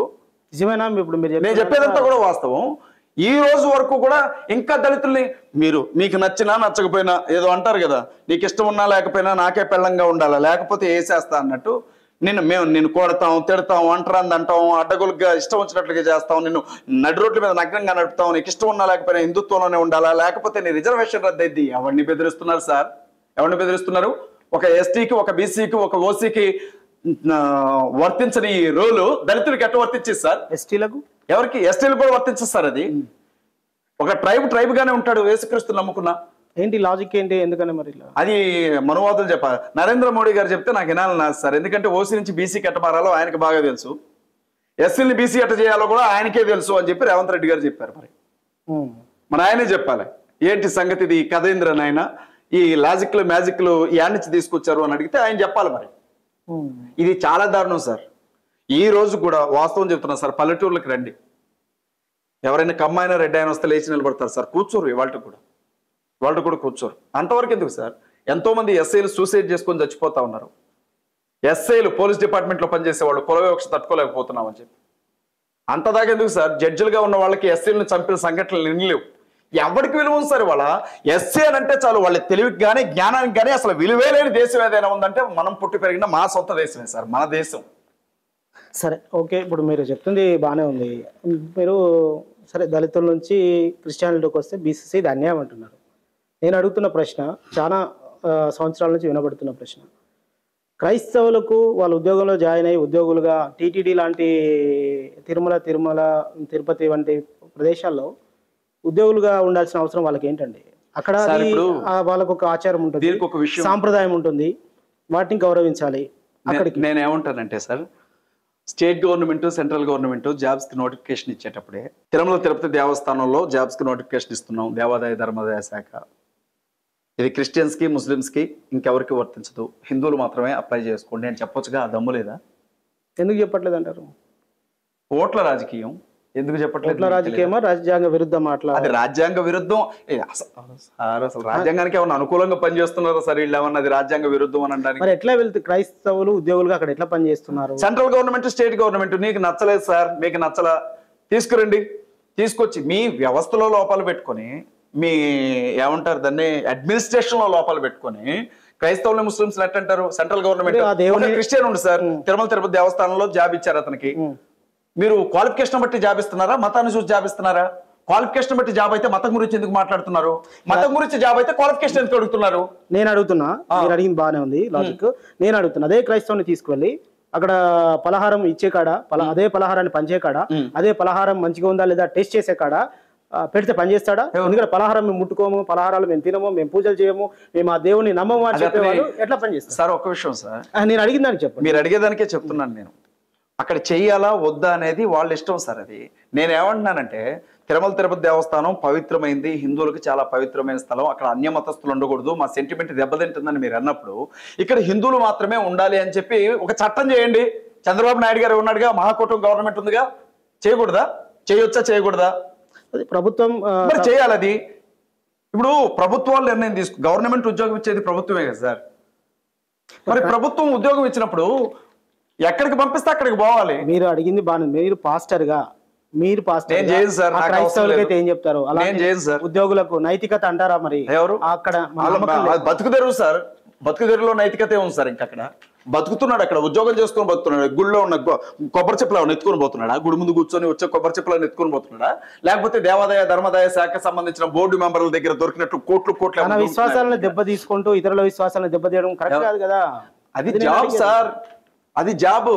నీకు విశ్వాసం లేదు, అవమానాలు పడుతూనే ఉన్నారు కదా. అక్కడ నిన్న ఏమన్నాడు టీటీడీ బోర్డు మెంబర్? అరే 3rd క్లాస్ నా కొడక బయటికి పోరా అన్నాడు. అనలేదా సార్? అన్నాడా లేదా? చూసా వీడియో, నేను కూడా మీరు చూసారు కదా. అవమానాలు పడుతూ కూడా కడుపు నిండి వాడు ఎందుకుంటాడు సార్ అక్కడ? ఆకలి వేరే దారి లేక ప్రభుత్వం అక్కడే ఉంచితే ఇన్ని మాటలు పడుకుంటూ కూడా బతుకుతున్నారు సార్ అక్కడ. సో ఇది ప్రభుత్వమే చర్య తీసుకోవాలి, ప్రభుత్వం చర్య తీసుకోవాలి దానికి. టీటీడీ విషయం ఇప్పుడు ఇట్లా చేస్తున్న ఆరోపణలను ఏమంటారు? ఎలాంటి ఆరోపణల మీద మీ అభిప్రాయం ఏంటి? ఇంకా క్రైస్తవులు ఇప్పుడు ఉండి సర్టిఫికెట్లలో తప్పుడు పెట్టుకొని ఎవరికా కర్మ పట్టలేదు సార్, ఎవరికా కర్మ పట్టలేదు. ఎంఆర్ఓ ఆఫీస్ దగ్గరికి వెళ్ళి నేను క్రిస్టియన్ అయ్యా స్వామి, నాకు క్రిస్టియన్ సర్టిఫికెట్ ఇవ్వనంటే సంవత్సరం తిప్పుతున్నాడు. ఏం చేయాలి? మేము కాళ్ళు పట్టుకోవాలి వెళ్ళి ఎంఆర్ఓలతో చెప్పండి ఆ విషయం. ఎందుకని అంటే పోలీస్ స్టేషన్కి వెళ్ళండి సార్, నిలువు బొట్టు పెట్టుకుని ఎస్ఐ గారు సిఐ గారు కూర్చుంటాడు, వెనక వెంకటేశ్వర స్వామి ఫోటో ఉంటుంది. ఎంఆర్ఓ ఆఫీస్కి వెళ్ళండి, శ్రీరాముడు ఫోటో పెట్టుకుంటాడు అక్కడ. కలెక్టర్ ఆఫీస్లో వాళ్ళు పెట్టుకుంటారు, దండాలు పెడతారు, దిగంబర స్వాములు వస్తాయి. ఒక క్రైస్తవుడు కనీసం కూర్చున్న చోట ఎదురుగా సెలవు గుర్తు పెట్టుకుంటే పట్టుకొని కొడుతున్నారు కదా, మత మార్పిడి చేస్తున్నావా అని. మరి ఇది ఎక్కడనే సార్? మన మోహన్ భాగవత్ గారు చెప్పారు కదా, గవర్నమెంట్ ఉద్యోగస్తుల్లో హై పొజిషన్స్ లో మొత్తం హిందువులే ఉండాలి, ఆర్ఎస్ఎస్ చీఫ్, సుప్రీంకోర్టు ప్రధాన జడ్జిలు హిందువులే ఉండాలి, ఎస్పీలుగా హిందువులు ఉండాలి, కలెక్టర్లుగా హిందువులు ఉండాలి. మీ హక్కుల గురించి మీరు ఎక్కడ అడుగుతున్నారండి? క్రైస్తవులు ఎక్కడ అడుగుతున్నారు, ఎక్కడ మాట్లాడుతున్నారు? బయటకు రానిస్తే కదా సార్, రావట్లేదు. మొన్న చర్చ తెలంగాణ జరిగిన కులగణనలో అసలు చెప్పనా, దేవుని సన్నిధిగా ఉండాల్సిన చర్చిని జైలుగా మార్చారుగా మా పాస్టర్స్. అందులోంచి బయటికి రారు. బాగా చెప్పారు. బయటికి వెళ్ళేటప్పుడు వచ్చేటప్పుడు బందికానాలో ఉండే ఆవులు కానీ దోళ్లు కానీ చూస్తుంటే చూశారు, ఆ చర్చిలోనే ఉండే అట్లా చూస్తుంటాడే తప్ప ఏం చూసినా చెప్పినా బయటికి రాడు. ఇంటర్వ్యూకి ముందు నేను మిమ్మల్ని కొన్ని ప్రశ్నలు అడిగేటప్పుడు బైబిల్ కూడా ఏంటని చూసినప్పుడు అందులో కూడా ఎక్కడో రాజుల గ్రంథము అని, రాజుల గ్రంథమా కింగ్స్ అనేది ఉంది సార్. ఏంటంటే అందులో ఏముంటాయి అన్ని రాజరికం పుట్టిందే బైబిల్లో సార్. అసలు రాజులకు సంబంధించిన చరిత్ర. అవును. ఇంకొక విషయం సార్, ఇప్పుడు రేవంత్ రెడ్డి గారు ఉన్నారు కదా, రేవంత్ రెడ్డి గారు మొన్న కులగన్న సర్వే అడుగుతున్నా నేను, మా ఇంటికి వచ్చారు. నేను కాంగ్రెస్ పార్టీ ప్రచార కమిటీ స్టేట్ కోఆర్డినేటర్ గా ఉన్నాను. ఉన్నారా పీకేసారా? ఉన్నాను. నన్ను ఎవరు సార్ పీకేసారు? ఉన్నారా? ప్రజెంట్ ఉన్నాను, అధికారికంగా ఉన్నాను. రేవంత్ రెడ్డి గారిని అడుగుతున్నాను. రేవంత్ రెడ్డి గారు రాష్ట్రానికి ముఖ్యమంత్రిగా ఆయన గౌరవిస్తాను, ఆయన సీఎం, అందులో తిరగలేదు. పార్టీకి నేను ఒక స్టేట్ కోఆర్డినేటర్ గా నన్ను చాలా మంది అడిగిన వాటికి నేను అడగాలి కదా. పార్టీ వేరు, ప్రభుత్వం వేరు కదా సార్. మా ఇంటికి వచ్చారు, మీరేంటన్నారు? మేము బీసీ సార్, పోసలు అని చెప్పాను. నా భార్య SC Madiga sir, inter caste marriage, ఆవిడ పోసల, పిల్లలిద్దరు. మీరేంటి మతం ఏంటని అడిగారు. మేము క్రిస్టియన్ సార్ అని చెప్పాం. మా ఇంట్లోనే నలుగురు, మా నాన్నగారి ఇంట్లో నలుగురు, మా అన్నగారి ఇంట్లో నలుగురు, రెండో అన్న ఇంట్లో నలుగురు, మనవరాళ్ళు, మేము ఒక 100 మంది ఉంటాం సార్. అసెంబ్లీలో కులాలకు సంబంధించిన జాబితా అంతా చెబుతూ, మా చర్చ్ మెంబర్స్ 1000 మంది ఉంటారు, చెబుతూ క్రైస్తవులకు సంబంధించిన వివరం కూడా చెప్పలేదేంటి సార్ రేవంత్ రెడ్డి గారు? మమ్మల్ని మర్చిపోయారా, కావాలని పక్కన పెట్టారా, లేకపోతే అసలు క్రైస్తవులతో ఒక బతికేలాని వదిలేశారా? నిన్న కాక మొన్న హైదరాబాద్ ఒక పాస్టర్ సేవలోకి వచ్చి 50 ఏళ్ళు అవుతుంది అనుకుంటా, లాల్ బహదూర్ స్టేడియంలో ఒక మీటింగ్ పెడితే 2-3 లక్షల మంది జనం ఉన్న చోటుకి వెళ్ళాడు కదా సార్. వాళ్ళంతా క్రైస్తవులే కదా. రేవంత్ రెడ్డి గారు కనపడలేదా? అది పొద్దున్న లెగితే మీ ఆర్ఎస్ఎస్ సిలబస్ అంతా నేను చదివేసి అంటాడు. అసలు ఈయన పెద్ద ఆర్ఎస్ఎస్ మనిషి, ఈయన ఆ భావజాలం మొత్తం ఏలో ఉంది. ఫస్ట్ కాంగ్రెస్ మ్యాన్ కాదంటారా? కాంగ్రెస్ మనిషే, కానీ భావజాలం అడిగిపోద్ది. నువ్వు ఎక్కడున్నా భావజాలం అడిగిపోదు సార్. ఎందుకు అడగట్లేరు? ఎవరు అడుగుతారు? ఎక్కువ మాట్లాడితే పీకి పక్కన పెడతారు. ఇక్కడ అపాయింట్మెంట్ దొరకదు మా బతుకులకి, మళ్ళీ వెళ్ళి అడుగుతారు. ఇంకా ముస్లింల బీసీలో ఉన్నటువంటి ముస్లింల జనాభా, ఓసీలో ఉన్న ముస్లింలు చెప్పారు అంతే కదా. మరి క్రైస్తవులు ఎంతమంది అనేది లెక్కలేదు, చెప్పరు కదా సార్. అడిగేది ఎవడు చెప్పారు? నాలాంటి వాడు అడిగితే నేను రౌడీని కదా సార్, రౌడీ పాస్టర్ నేను అడుగుతున్నాను కదా. వీడికి ఈ ఏం ఇప్పుడు నా మీద ఒక 10 వీడియోలు వస్తాయి, దీని మీద మీరు చూస్తూ ఉండండి. అజయ్ బాబు గురించి ఒక 10 వీడియోలు వ్యతిరేకంగా వస్తాయి. నన్ను ఈ నెట్ లాగాల ఫస్ట్ పేతలన్నీ మా క్రైస్తవంలోనే ఉంటాయి సార్. సెలబ్రిటీ అయిపోతారు అట్లాంటి వీడియోల ద్వారా, సెలబ్రిటీ ఫాస్ట్ అవుతారు. నాకు అసలు ఆలోచన లేదు సార్. రైట్, ముగించే ముందు ఇది రాధా మనోహర్ దాస్ గారు ఇంటర్వ్యూ టైంలో చేసినప్పుడు ఇచ్చినటువంటి ఇది, ఇక్కడ వాళ్ళకి పుట్టి తల్లిదండ్రుల పేర్లను గర్వంగా చెప్పుకోలేని గొర్రెల్లారా, ఎవరికైనా దమ్ముంటే నన్ను మతం మార్చండి. సార్ ఫస్ట్ మీరు తమిళం చదివారు కదా, ఇప్పుడు నేను ఏమంటున్నానంటే రాధా మనోహర్ దాస్ గారి స్వస్థలం ఏది, ఆయన అసలు పేరేంటి? అదేం ప్రశ్న? ఇప్పుడు నేనేమంటున్నానంటే ఎక్కడ వాళ్ళకే పుట్టారు అని అంటున్నాడు కదా. నేనేమంటున్నా మేమందరం ఏడే పుట్టాంలేండి. మా డౌట్ ఏంటంటే ఈ కొంపదీసి, మా డౌట్ ఎక్కడ వాళ్ళకే పుట్టారు అంటే అది వేరు. ఇక్కడే పుట్టాం, అందరం భారతదేశంలోనే పుట్టాం. మా నాన్నది భారతదేశమే, అమ్మది భారతదేశమే, అమ్మ నాన్నకే పుట్టాం. ఇప్పుడు నా డౌట్ ఏంటంటే కొంపదీసి లేకపోతే ముస్లింస్కి, లేకపోతే దళితులకి వస్తున్నారు అక్కడ.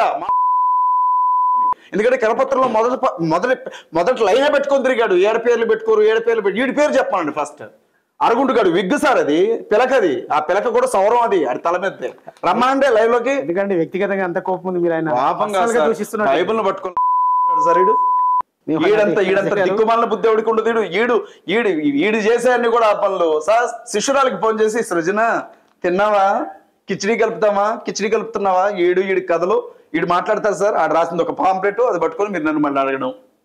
ఇద్దరు కూర్చోబెట్టండి సార్.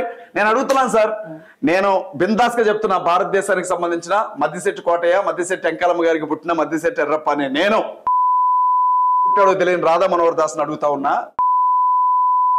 పుట్టుంటే రమ్మనండి సార్, ఇదే ఛానల్లో డిబేట్ కూర్చుంటాం, ఇద్దరం మాట్లాడతాం. ఇక్కడ ఆయన చివరిలో ఇచ్చినది ఏంటంటే, దమ్మున్న క్రైస్తవులు ఎవరైనా సరే నికార్సైన హిందువును నాకు ఫోన్ చేసి నన్ను మతం మార్చగలరు. ఈ ప్రశ్నలో 50 ప్రశ్నలకు మీరు సమాధానం చెప్తే 90 లక్షలు మేము ఇచ్చి మతం మారుతాం. వాడు రోడ్డు పక్కన అడుక్కునే వాళ్ళ దగ్గరికి వెళ్ళి చెక్కగాడు 10 రూపాయలు ఇస్తావా, 20 రూపాయలు ఇస్తావా, మతం మారుతావా అనేవాడు. వాడు మాకేమి ఇస్తాడు సార్? నా దగ్గరికి రమ్మనండి, వాడికి ఇస్తాను నేను. ఎంత డబ్బులు కావాలో. ఎందుకు ఈ దిక్కుమాలిన పనులన్నీ? రైల్వే స్టేషన్ లో అడుక్కునే వాళ్ళు కనపడితే ఎవరైనా భిక్ష వేస్తారు. ఇది ఏమంటాడు తెలుసా? 100 రూపాయలు ఇస్తాను, మతం మారుతావా? జై శ్రీరామ్ అంటావా? ఈడా సార్ మాట్లాడేది? లాస్ట్ A to Z ప్రశ్నలు ఒకటి అడుగుతాను చెప్పండి. ఆయన ఇచ్చిన అసలు వాడిని అడగమనండి సార్. మీరు పాస్టర్ సార్ నేను ఒక మాట చెప్తున్నాను సార్, వాడిని అడగమనండి సార్. ఆయన కూడా కాదు, వాడిని అడగమనండి సార్. ఓకే సరే, లైవ్ డిస్కషన్కి వస్తాను. ఈ ఛానల్లో నన్ను పేరు పెట్టి పిలిచాడు కాబట్టి రాధా మనోహర్ దాస్ అలియాస్ మోహన్ రావు అలియాస్ రాధాకృష్ణ, నువ్వు నిజంగా ఎక్కడ వాళ్ళకి కాదు మీ వాళ్ళకే పుట్టుంటే ఈ ఛానల్లో ఇంటర్వ్యూకి రా. నువ్వు నేను ఇద్దరమే వద్దాం. నేను మగాడిని, నువ్వు మగాడు అయితే ఒక్కడవే రా. చేసుకుని రావడం కాదు, ఈ ఛానల్లో కూర్చొని డిస్కషన్ చేద్దాం. ఈ పాంపెట్ గురించే డిస్కషన్ చేద్దాం. నేను సిద్ధంగా ఉన్నాను. ఏబీపీ దేశం ఛానల్లో చెప్తున్నాను, నీ పాంపెట్ గురించి డిస్కషన్ చేద్దాం. నీ రామాయణం గురించి, నా బైబిల్ గురించి మన ఇద్దరం కూర్చొని డిస్కషన్ చేద్దాం. నిజంగా ఒక మగాడు అయితే, మగతనం ఉంటే నిజంగా ఇంకా వద్దులే, అదే అయితే రా. ఓకే అజయ్ బాబు గారు, చివరిగా ఏం చెప్తారు? మీరేంటి ఇప్పుడు ఏం చేద్దాం అనుకుంటారు? నేను చర్చ్ పాస్టర్ సార్, ప్రశాంతంగా నా పని చేసుకు క్రైస్తవ జోలికి వచ్చిన రాధా మనోహర్ దాస్ గారిని కూడా అడగడం నేను లేచి వెళ్ళిపోను సార్. క్రైస్తవులకి, ముస్లింలకి, దళితులకి మమ్మల్ని మనుషుల్లాగా చూడమని మాత్రమే అడుగుతున్నా. మేము మిమ్మల్ని గౌరవిస్తాం, మీరు మమ్మల్ని గౌరవించండి. కాదు కూడదు బాంచ తేస్పారత్వం అని అన్నారు అనుకో, సమాధానం అదే స్థాయిలో సమాధానం. పాస్టర్ అండి మీరు, డెఫినెట్ గా పాస్టర్. యేసుప్రభు ఏం చెప్పారు? యేసుప్రభు ఏం చెప్పినా ఈ విషయంలో వినండి సార్. నిన్ను వలే నీ పొరుగువారిని ప్రేమించమని చెప్పారు. పొరుగువారంటే ఆపదలో ఉన్నవాడు సార్, ఆకలితో ఉన్నవాడు. వీడికే తిండి ఎక్కువ పొట్ట ఎక్కువ తిరుగుతున్నాడు. వీడు పొరుగువాడు అండి సార్, వీడు శత్రువుడు, నేను క్రీస్తు విరోధి వీడు. కరుణామయుడు సినిమా చూశాను. సినిమాలు వేరు, నేను చూశాను. అందులో వాస్తవాలు ఉన్నాయి కదా, బైబిల్లో నుంచి తీసుకొని వచ్చింది కదా. నేను పాస్టర్ కాబట్టి ఇది మీకు ఇబ్బందికరంగా ఉన్నా నేను మిమ్మల్ని అడుగుతున్నాను, ఎందుకంటే మీరు అగ్రెసివ్ గా మాట్లాడుతున్నట్టు. నిరభ్యంతరంగా అడగండి. అయితే నేను ఒక మాట చెప్తాను వినండి. బైబిల్ గ్రంథంలో ఉన్న ప్రతి అర్థానికి ఉండే ఆత్మీయ అర్థం ఉంటుంది. అందుకే మిమ్మల్ని అడుగుతున్నాను. ఆ అర్థం ఏంటో నాకు తెలుసు. అయితే రెండో విషయం కూడా చెప్తాను. ఒకవేళ క్రిస్టియన్ సొసైటీ ఎవరు లేరుగా మాట్లాడేవాళ్ళు, క్రైస్తవుల మీద, ముస్లింల మీద, దళితుల మీద జరుగుతున్న దాని గురించి మాట్లాడేవాళ్ళు ఎవరు లేరు. ఒకవేళ నేను మాట్లాడాల్సి వచ్చినా మనుషుల కాళ్ళు పట్టుకోను, ఏసై కాళ్ళు పట్టుకుంటాను వెళ్ళి, క్షమించిన ఆయన అని.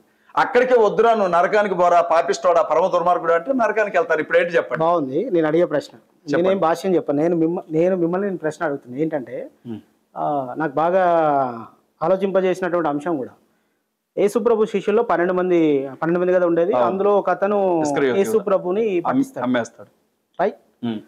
నాకు తెలిసినంత వరకు నేను కూడా కొంచెం యేసుప్రభు గురించి తెలుసుకున్నాను. అట్లాగే సినిమాలు లేకపోతే వాటి సాహిత్యం నాకు తెలుసు. యేసుప్రభు ఎక్కడ కూడా అతన్ని ఒక మాట కూడా అన్నట్టు నాకు అనలేదు కదండి. చివరి వరకు ఆయన ఎవరండి, ఆయన ఏం చేశారు? ఇస్కరియోతు యూదా ఆయన కదా చివరి వరకు స్నేహితుడానే పిలిచాడు. చంపేసే సమయానికి ద్రోహం చేసి ఆయన్ని పట్టించే సమయం వరకు కూడా ఆయన ఎవరో ఆయనకు ముందే తెలుసు. ఆయన ముద్దు పెట్టుకొని నన్ను అప్పగించడానికి వచ్చావు కదా స్నేహితుడా, అది నాకు బాగా నచ్చినటువంటి ఆయన వేరు సార్. అయితే అదే సమయంలో కత్తి తీసుకొని చెవి నరికిన పేతురు కూడా ఉన్నారు అక్కడ. నేను ఆ టైప్, అది కూడా చూస్తాను కొంచెం ఆ టైప్. అయితే మీరు యేసుప్రభు గురించి మీరు బోధించే వ్యక్తి, మీరు ఇలా మాట్లాడితే మీ సంఘస్థులు అద్భుతంగా ఉంటారు. మీరు నన్ను చెప్పనండి ఈ మాట. అన్యాయాన్ని ఎదిరించేటప్పుడు అజయ్ బాబు ఇలాగే మాట్లాడతారు సార్. వాక్యం చెప్పేటప్పుడు అందులో ఉండే రెండో కోణాన్ని మీరు చూస్తారు. వాక్యంలో మీరు ఇదే చెప్తారా? వాక్యంలో ఒకసారి మా చర్చికి రండి సార్, ఎందుకంటే సార్ దేవుని పిల్లలకి దేవుని వాక్యమే చెప్తాను. ఎలాంటి లుచ్చా లఫంగా నా కొడుకులకి ఎలాగే సమాధానం ఇస్తాను. నేను ఆ ప్రశ్న పూర్తిగా అజయ్ గారు మీరు చెప్పండి. యేసుప్రభు ఆయన అక్కడ మీరు కొలిచే దేవుడు, ఆయన అక్కడ ఏదైనా చేయాలనుకుంటే ఏదైనా చేయొచ్చు, ఏదైనా చేయొచ్చు, కానీ చేయలేదు. ఎందుకని? ఆయన లేఖన నెరవేర్పు కొరకు వచ్చాడు కాబట్టి. అంటే ఆయన ఏదైనా చేస్తే అలా జరగాలి అని చెప్పి రాయబడినటువంటి లేఖనం ఆగిపోతుంది కదా. అంటే ఒక్క బైబిల్లో వాక్యం, ఆ వాక్యాన్ని నెరవేర్చడానికి తప్ప లైన్ దాటలేదు. మీరు ఆయన ఫాలోవర్. మీరు కూడా ఆయన చెప్పిన మాట, మీరు జీసస్ చెప్పిన మాట మీరు తప్పకూడదు అని నేను అంటాను. ఏమంటారు? నేనేమంటానంటే ఆయన అంటే నాకు పిచ్చి. ఇస్కరియోతు యూదా ద్రోహం చేశారండి. రాధా మనోహర్ దాస్ గారు మీకు ఏం చేశారు? అపోస్తులు క్రైస్తవ సార్ ఒక్కటి చెప్తున్నాను, రాధా మనోహర్ దాస్ సార్ ఒక్క విషయం వినండి సార్, ఒక్క విషయం. ఇస్కరియోతు యూదా కన్నా వినండి సార్, వినండి ఒక్క విషయం. వాడు పరిశుద్ధాత్మని దూషించాడు. ఎవరు? రాధా మనోహర్ దాస్. పరిశుద్ధాత్మని అంటే వినండి సార్, బైబిల్ గ్రంథంలో యేసుక్రీస్తు ప్రభు ఒక మాట అంటాడు. ఏంటంటే మీరు తండ్రి అయిన దేవుణ్ణి తిట్టండి, క్షమాపణ ఉంది. నన్ను తిట్టండి, మీరు ఎన్నంటారో అనండి, క్షమాపణ ఉంది. కానీ పరిశుద్ధాత్ముడి గురించి నోరు తెరిచి ఒక్క తప్పుడు మాట మాట్లాడారా? ఈ యుగమందైన్నో ఏ యుగమందైన్నో మీకు పాప క్షమాపణ ఉండదు అని చెప్తాడు. అలాంటి పరిశుద్ధాత్మను వాడు దూషించాడు. దూషించి వాడు క్రీస్తు విరోధి శిక్ష కాదు. అజయ్ బాబు గారు ఇస్తారా? ఎవరండి? దేవుడు ఆ శిక్ష దేవుడే ఇస్తాడు. మరి వేస్తాడు. మీరు కానీ ఎందుకు ఇవాళ అంత రియాక్ట్ ఎంటైర్ అవుతున్నారు? క్రిస్టియానిటీ, ఇస్లాం మరొక వైపు మమ్మల్ని పట్టుకుని ఎడారి మతాలు అంటాడా? నాకు తెలియక అడుగుతాను, ఇజ్రాయెల్ పక్క నుండి ఎడారంత, అరేబియా దేశాల పక్క నుండి ఎడారంత, మన భారతదేశం పక్కన ఉన్న తారెడారు ఏది పెద్ద సార్? ఎవరు సార్ ఎడారి మతం? క్రైస్తవులది, ముస్లిమ్స్ ఎడారి. ఇటు రావాలి సార్, ఈ డిస్కషన్ రావాలి.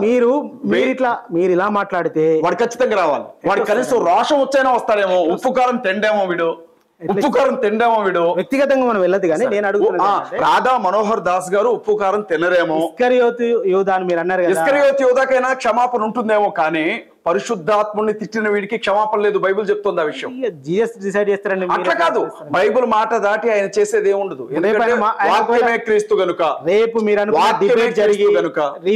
అనుకున్న డిబేట్ జరిగి ఆ డిబేట్ లో మీరు అన్నటువంటి అంశాలు ఆయనకు ఒకవేళ ఒప్పుకొని అంగీకరించి ఆయన కూడా అందులో చెప్పినట్టు మతం మారితే పరిశుద్ధాత్ముడిని దూషించిన వారికి క్షమాపణ లేదు. మేము రానిచ్చేదేంటి సార్? వాడు జీవితకాలం నేను క్రైస్తవుడిని, ఆయన తిరిగి నాకు క్షమాపణ ఉండదు వాడికి. ఎందుకంటే వాడు లైన్ క్రాస్ చేశాడు. పరిశుద్ధాత్ముడు అనే శక్తిని నోటుకొచ్చినట్లుగా మాట్లాడాడు అతను. క్షమాపణ లేదు అతనికి. బైబిలే క్షమించడానికి యేసుక్రీస్తు ప్రభువే క్షమించలేడు అతన్ని. ఎవరు క్షమిస్తాడు? ఒకవేళ ఆయన మారి ఎక్కడికి పోతారు? ఎందుకంటే మాట మారిన దేవుడు, మాట మార్పు లేని దేవుడు. అంటే బైబిల్లో నరకానికి వెళ్తారు, ఖచ్చితంగా అగ్నిగుండానికి పోతాడు సార్. శాపంలాగా ఉంది. మరి ఆయనకి అగ్నిగుండానికి వెళ్తాడు. అవకాశం ఇవ్వరా సార్? నేను నా శత్రువుని ప్రేమిస్తాను సార్, క్రీస్తు విరోధనైనా ప్రేమిస్తాను నేను. కానీ పరిశుద్ధాత్ముడిని దూషించిన వాడికి పాప క్షమాపణ లేదని బైబిల్ చెప్తుంటే ఇంకా వాడికి ఇంకా క్షమాపణ ఏంటి? అందరి కోసం ప్రార్థన చేస్తా అంటారు మీరు. ఒకసారి చేయాలి. అస్సలు చేయను సార్, నేను చేయను సార్. ఒకవేళ తప్పైతే నేను నరకానికి వెళ్తాను సార్. నేను సిద్ధంగా ఉన్నాను కదా. ఓకే అజయ్ గారు, అజయ్ బాబు గారు, చాలా అంశాలు మనం పరిశీలించాం. అయితే మొత్తం మీద ఈ చర్చా కార్యక్రమం కూడా, ఎందుకంటే గతంలో ఎప్పుడు లేనంతగా రెండు తెలుగు రాష్ట్రాల్లో అంతకుముందు ఒక 10-15 ఏళ్ళు అనుకుంటా ఎక్కువగా ప్రాంతీయ భేదాల మీద చర్చలు, అక్కడ జరిగిన చర్చలు తెలంగాణ, ఆంధ్ర అంటూ చాలా జరిగాయి. ఇప్పుడంతా కూడా కులం, మతం మీద బాగా చర్చలు జరుగుతున్నాయి. మా ఉద్దేశం కూడా ఏంటంటే మత సామరస్యానికి ప్రతీకలుగా ఉండాలి. ఒక ఆధ్యాత్మిక, ఒక మతంలోని ఆధ్యాత్మిక అంశాలను అందరూ అర్థం చేసుకోవాలి, ఇంకొక మతంలో ఉన్న ఆధ్యాత్మిక విషయాలు అందరూ అర్థం చేసుకొని సామరస్యంతో ముందుకెళ్లాలన్న ఉద్దేశం కొద్దే ఈ చర్చ తప్ప వ్యక్తిగత వైషమ్యాలు పెంచడానికి, లేకపోతే ఆ మతం గొప్ప ఏ మతం గొప్ప అని మేము జడ్జ్ చేయడానికి, మా ఛానల్ తరపున జడ్జ్ చేయడానికి కాదు. రెండోది కూడా రాధా మనోహర్ దాస్ గారితో ఇంటర్వ్యూ అప్పుడు ఆయన కూడా ఇతను అన్నారు, మీరు మమ్మల్ని కార్నర్ చేస్తున్నారా, మీరు కూడా పాస్టర్ని చేయండి అన్నటువంటి మాటలు తీసుకోవచ్చు. అందులో మీ పేరు కూడా ఉదహరించడాన్ని బట్టి మేము ఈ ఇంటర్వ్యూ కూడా చేయాలనేది, మీ ఇంటర్వ్యూ కూడా మీతో చేయాలనేది జరిగింది. దాని ప్రకారం ఇది ఫైనల్ గా మీరు ఏం చెప్తారు? రాధా మనోహర్ దాస్ గారితో నేను డిబేట్కి వస్తాను సార్. రాధా మనోహర్ దాస్ని డిబేట్కి ఈ ఏబీపీ దేశం సాక్షిగా ఆయన మత గ్రంథాల మీద, బైబిల్ మీద డిబేట్ కార్యక్రమానికి మీరుగానే ఏర్పాటు చేస్తే నేను సింగిల్గా డిబేట్కి వస్తాను. అతను వస్తాడేమో. మీరు ఒక పాస్టర్ని చేస్తారా అని అడిగారు, మీరు చేశారు, ఆల్రెడీ పిలిపించారు, కూర్చోబెట్టారు. రాధా మనోహర్ దాస్ని ఏమడిగారు నాకు తెలియదు, కానీ మా క్రిస్టియానిటీ పేరుతో జరుగుతున్న కొంత ఏదైతే ఉందో అదంతా బయటికి తీశారు మీరు. ఇప్పుడు నేను ఓపెన్గా అడుగుతున్నాను, రాధా మనోహర్ దాస్ నిజంగా హిందువు అయి ఉంటే డిబేట్కి రమ్మనండి సార్, మీరు అడగండి. ఓకే, నేను వస్తాను. Thank you very much. ఇది ఇవాళ ఇంటర్వ్యూలో పాస్టర్ అజయ్ బాబుతో జరిగినటువంటి ఇంటర్వ్యూ. దీని మీద మరిన్ని మీ కామెంట్స్ రూపంలో, మీ అభిప్రాయాల రూపంలో తెలియజేయండి. ఇది ఏ మతాన్ని కించపరచడానికి కానీ, ఏ మతాన్ని ఎత్తిపట్టుకోవడానికి కానీ కాదు. మత సామరస్యంతో రెండు తెలుగు రాష్ట్రాల ప్రజలు ముందుకు సాగాలి, అన్నదమ్ములతో కలిసి జీవించాలనే ఉద్దేశం కొద్దీ. ప్రతి మతంలో లోపాలు ఉంటాయి, ప్రతి మతంలో ప్లస్ ఉంటాయి, ప్రతి మతంలో మైనస్ ఉంటుంది. ఎక్కువగా మనుషులు ఆచరించే వాళ్ళు కావచ్చు, పీఠాధిపతులు కావచ్చు, మతాధికారులు కావచ్చు, లేదంటే పాస్టర్లు కావచ్చు, లేదంటే ఇటు ముళ్ళలు కావచ్చు, వీళ్ళు తప్పు చేయొచ్చేమో కానీ ఆ మత గ్రంథాలు మంచిగా చెప్తాయి, మంచి సారాంశాన్ని ఇస్తాయి అనేది సర్వత్రా ఎదుర్కొనే అభిప్రాయం. అయితే ఈ చర్చలో మాత్రం అటు క్రైస్తవ్యం మీద మాట్లాడినా, అటు హిందూయిజం మీద మాట్లాడినా, ముస్లింలో ఉన్నటువంటి వాటి గురించి మాట్లాడినా అంతా ఒకటే అనేది ఈ ఏబీపీ దేశం ఛానల్ యొక్క అభిప్రాయం. చూస్తున్నానండి ఏబీపీ దేశం. మరిన్ని వార్తలు, విశ్లేషణలు, ఇంటర్వ్యూలతో మేము ముందుకు వస్తుంది ఏబీపీ దేశం channel. Thank you very much.